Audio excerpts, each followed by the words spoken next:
Të rinjt shpesh e shohin emigrimin si rrugën e vetme për një jetesë më të mirë, por ka edhe nga ata që zgjedhin të ndërtojnë të ardhmen në vendin e tyre, duke u përballur me sfidat çdo ditë. I tillë është edhe Valentino Jaupaj, i cili pasi provoi disa profesione dhe emigrimin, vendosi të rikthehet dhe të përkushtohet blegtorisë. Një njeri tjetër që të merr në punë, domethënë të jep një rrogë që sa për të jetuar, jo për të fituar, e kupton? Që kështu, kjo është puna ime, nuk të kërkon njeri llogari, do thuash që je i mbyllur apo je me dele apo nuk më bën përshtypje. Se fjalët e njerëzve jo çoban ju andaj po këtej.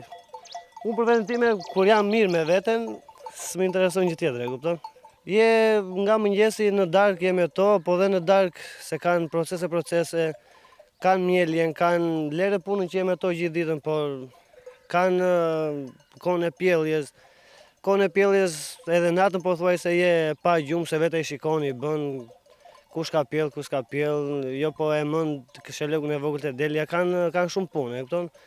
Por po u dhe për kushtim, edhe këto t'japin për kushtim. Babai im është lindur edhe është rritur me pjesën e baktisë me dhënë, si i themin, edhe tani si thonë, dardha bie në dardhë, e kupton? Ndërkohë që familja ime ka bakti në shtëpi, unë nga momenti që jam lindur edhe sa kam marrë këmbët, mbrapa babait, mbrapa mamas, me këto jam rritur dhe kam mbredhur dhe nëpër Europë, kam punuar edhe tjetri, por arri në një përfundim që nuk ka si puna jote, e kupton? Fillimet nuk kanë qenë të lehta, përveç vështirësive të punës, ai është përballur edhe me paragjykime nga bashkëmoshatarët. Kur kam qenë më i vogël, po, shikoja shokët që luanin, bënin andaj këtej, kishin kohë, unë s'kisha kohë, e kupton? Kam qenë një pjesë kohë, por sot jo. Sot jo, sepse nuk më mungon as makina, as leku, as telefoni, as pjesë e internetit, e kupton? Se nëse dua të rinë internet, siç po shikon këto po rinë, edhe unë s'kam çfarë bëj, e kupton? Se s'mund të them që ikim me vrap gjithë ditën. Rinë internet, pjesën e kafes nuk e pi tani në mëngjes për shkak apo nuk mund ta pi në drekë, e pi në darkë. E këto nuk më kushton gjë.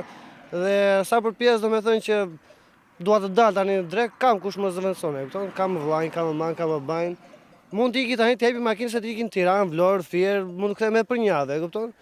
Po që këta që thonë që jo nuk kam kohë, jo pa ne, po këte janë justifikime kot, domethënë, e kupton?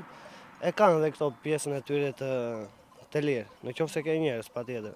Sot Valentino thot se ka gjetur qetësinë dhe motivimin në jetë pranë natyrës, duke parë çdo ditë rezultatet e punës së tij. Kjo punë, domethënë, çdo moment po të ikësh, domethënë që ta pëlqesh këtë punë, çdo moment i ka të bukur, e kupton? Edhe tani që po flasim bashkë, momenti i bukur është se ulesh këtu në një hije, shikon këto që po kullosin. Edhe në pjesën e pjelljes, domethënë ata shelek të vegjël, ti i çonte mamaja atyre që të pinë, ata të vinë nga mbrapa. Edhe qend edhe macet janë pjesë e këtyre, se edhe pa qenë pa mace edhe këto nuk kulish të vegjël. Ka shumë pjesë të bukura, domethënë në behar ikën në mal me këto shtekton. Ka shumë pjesë të bukura, por jo shumë njerëz domethënë e vlerësojnë këtë bukuri, e kupton?